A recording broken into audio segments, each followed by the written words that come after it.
Yeah, I'm on a boat. And so is my bike. And this is how you get across the river. You just come down there. On here. Doing a quick U-point turn thing. Look at the scenery.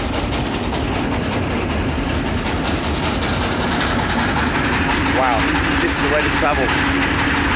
This really is the way to travel. And over there, we're going to end up there.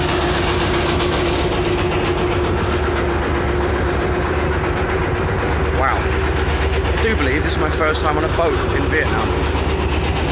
This scenery here is unbelievable. I reckon I've done 100 miles today, possibly.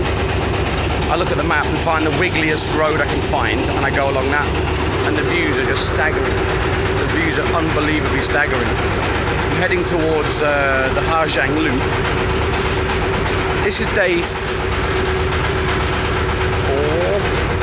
Yeah, day 4, I believe. Yeah, it is. As you can see, I'm by myself. I set off with Ross. He went somewhere else. I think he's in Hanoi, but I don't know. Check out this. Wow. Captain Pugwash at the helm.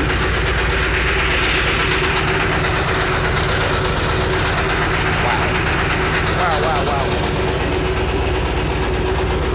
20,000 dong, 60p to cross the river.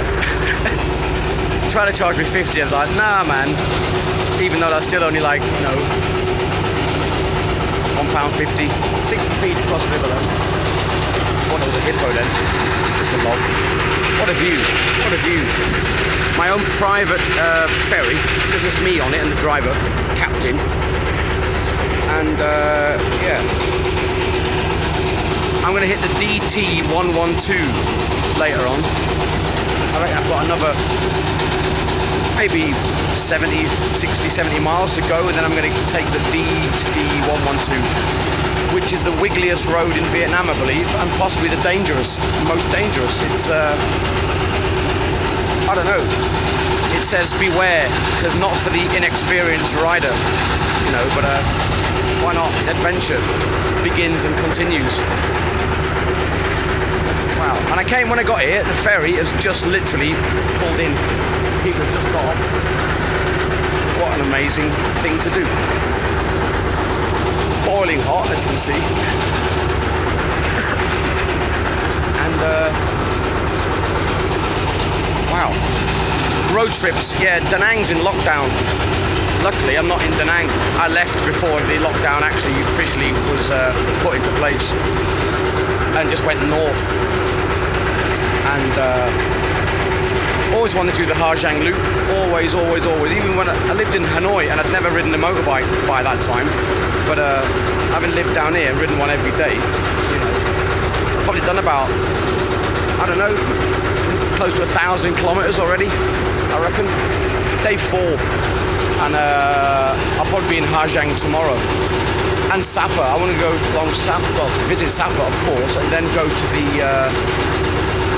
there's like one of the best Haivan Pass style roads, you know, these mountain roads that just go all up and down. And some of this scenery is just breathtaking. It's unbelievable. It's like lumpy. The mountains, the shapes of the mountains, you don't get anywhere else. This is not a good example, but the shapes of the mountains, they're absolutely unbelievable. They truly are. They're just breathtaking, staggering on a grand scale. You've never seen anything like it in your life. Vietnam, man, what a country. What an absolutely beautiful country. And the people are just amazing. You know, you're going for all these ethnic villages in the mountains. You know, there's massive communities in the mountains that just live there. It's wonderful to see, you know. It truly is, like, gives you a completely different perspective on life. Seeing little kids playing in the mountains, that's where they live, you know. They've got their buffaloes and they've got their rice fields and they've got the fruit on the trees. And, you know, some of the roads are like dirt tracks, you know. It's tarmac a lot of the way. All of a sudden it turns into a dirt track, but you never know when or how or where it's going to go to, and it's just amazing. What an adventure. Just got on my bike, I just went north, you know, heading to the Chinese border. I'm going to see I think it's the widest waterfall in Vietnam. got it all planned out on a map, but you never know. You know, your trip can change. It really can. Almost there. 5 minutes across the. Is it a river? It's a lake. I believe it's a lake. I don't know. It's huge. Looking on the map, it's absolutely huge. This is. But